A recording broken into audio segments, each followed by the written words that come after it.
Hello guys, সবাই কেমন আছো? আশা করি খুব ভালো আছো। তো দেখো, আমি এখন রাতের বেলায় মাংস রান্না করব। তার জন্য মশলা করছি। টমেটো,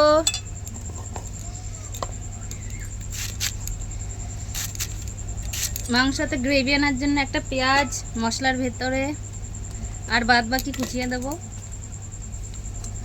এখানটায় আদা রসুন, সরি একটা পড়ে গেল, এই দেখো।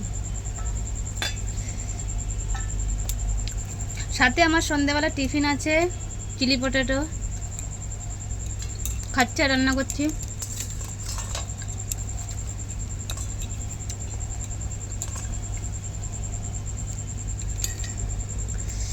কারা কারা মাংসের ঝাল পছন্দ করো? অবশ্য বাঙালি মানুষ সবাই পছন্দ করে।